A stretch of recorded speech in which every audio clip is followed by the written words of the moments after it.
जय गुरुदेव।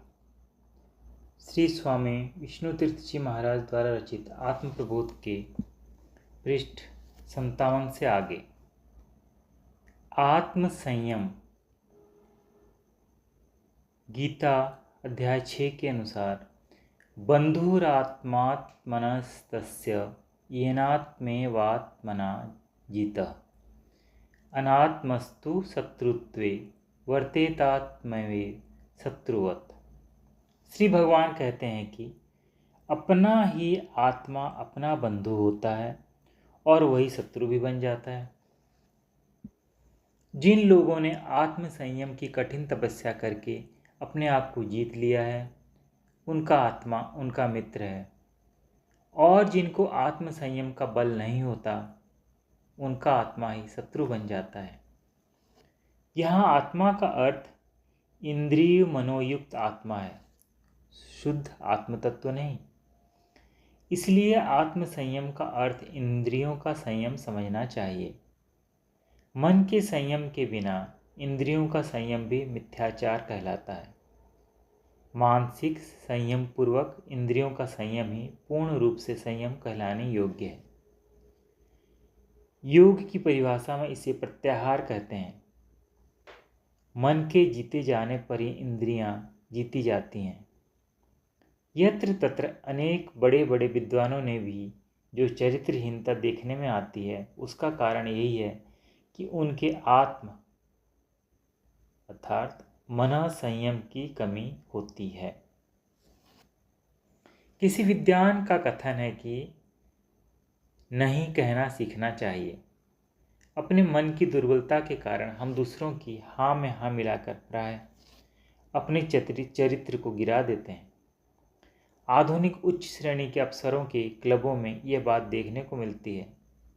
जुआ, शराब जैसे दूषणों को प्रोत्साहन देने वाले उक्त क्लब कितने ही भद्र लोगों के जीवन का सर्वनाश करने का कारण बनते हैं। मन संयम के अभाव के ही परिणाम स्वरूप ऐसा होता है। विषयों का त्याग करके मात्र इंद्रियों का निग्रह नहीं होता।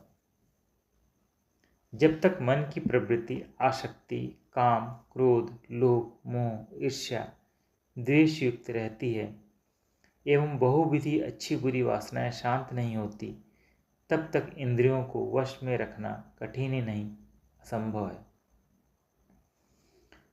मनुष्यों की भली बुरी आदतें, उनके संस्कार और उनके विचार उनके जीवन का निर्माण करते हैं।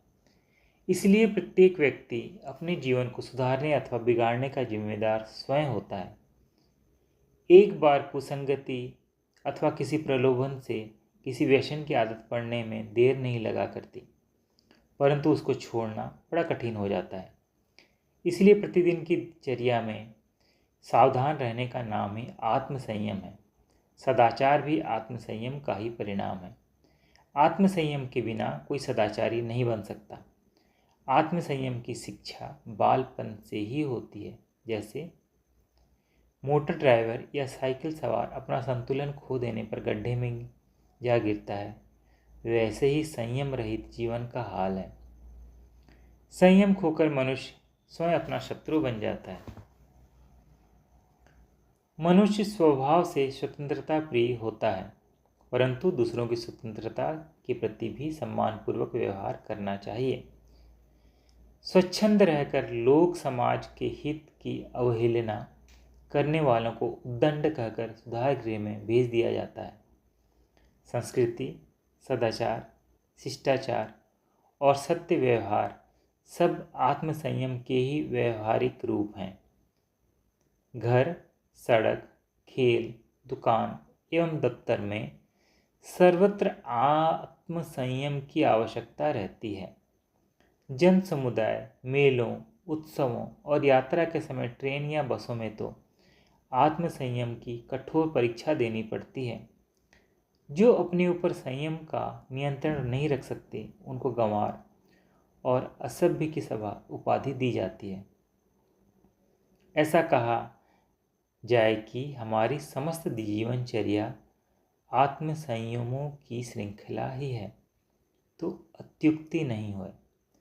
परंतु आत्म संयम का शिकंजा इतना दृढ़ नहीं कसा जाना चाहिए कि उसमें अनुदारता, संकीर्णता, अस्पृश्यता और अति संभाविता या घमंड की दुर्गंध आने लगे। आत्म संयम जीवन के सामान्य व्यवहारों में भी इतना महत्व रखता है। आध्यात्मिकता की पथिक को उसकी कितनी अधिक आवश्यकता है, अब यह बताते हैं। श्री भगवान कहते हैं, श्रद्धावान लभते ज्ञानम तत्परम संयतेन्द्रिय। अर्थात ज्ञान की प्राप्ति के लिए श्रद्धा के साथ जितेंद्रिय होना भी आवश्यक है। तली में छिद्र होने पर बर्तन में पानी नहीं ठहर सकता, उसी प्रकार जिसके वश में मन और इंद्रियां नहीं हैं, उस व्यसनी मनुष्य में ज्ञान नहीं ठहर सकता। इसलिए योग साधन में अहिंसादि यमों को प्रथम स्थान दिया गया है। अहिंसा, सत्य, अस्तेय, ब्रह्मचर्य, अपरिग्रह और कहीं कहीं दया, क्षमा, धृति, मिताहार एवं शौच सहित 10 यम कहे जाते हैं, जो सार्वभौम धर्म और तप के प्रारंभिक साधन भी माने जाते हैं। सामाजिक क्षेत्र में इनकी जितनी आवश्यकता है, उससे कहीं अधिक अनिवार्यता आध्यात्मिक क्षेत्र में समझनी चाहिए। मनुष्य की इंद्रिय लोलुपता देहाभ्यास को दृढ़ करती है और उसे आत्मस्वरूप के ज्ञान से दूर हटा देती है। इंद्रियों के भोग देह के योग से आनंद देते हैं, परंतु आत्मानंद अतीन्द्रिय है, जो नित्य, अखंड और भूमा कहलाता है। उसकी उपलब्धि आत्मस्थिति से ही होती है, इंद्रिय परायणता में नहीं। देहात्म बुद्धि या मैं देह हूँ अज्ञान कहलाता है, और मैं देह नहीं हूँ परंतु शुद्ध ब्रह्म स्वरूप आत्म तत्व हूँ, यही अनुभूति ज्ञान है। देह और देह के योग से उत्पन्न होने वाले सुख दुखमय भावों की वृद्धि करना ही अज्ञान का मार्ग है। इसलिए देहेंद्रियों के संसर्ग से विषयों में आसक्ति आत्मस्थिति से च्युत करने वाली होती है और इंद्रियों का संयम स्वरूप स्थिति में सहायक होता है। गीता अध्याय 5 में कहा है, यतेन्द्रिय मनोबुद्धि निर्मोक्ष परायण विगतेच्छा भय क्रोधो यह सदा मुक्त एव सः। अर्थात इंद्रियों, मन और बुद्धि को संयम में रखने वाला मुनि मोक्ष परायण होता है। इच्छा, भय और क्रोध से मुक्त होकर वह फिर जीवन मुक्ति की अवस्था में विचरता है। जिनका मन इंद्रियों के और बुद्धि मन के अधीन रहती है, वे असंयमी कहलाते हैं। उनका आत्मा देहात्म बुद्धि की दृढ़ता से जड़ होते होते अंधतम में पतनाभिमुख हो रहता है। परंतु जिनका मन बुद्धि के और इंद्रियां मन के अधीन रहती हैं, वे संयमी कहलाते हैं। उनकी बुद्धि सने सने इंद्रियों के विषयों का संग छोड़कर आत्मस्वरूप के सुख में स्थिर रहने लगती है। जब बुद्धि स्थिर हो जाती है, तब आत्मज्ञान का प्रकाश स्वतः अनुभव में आने लगता है।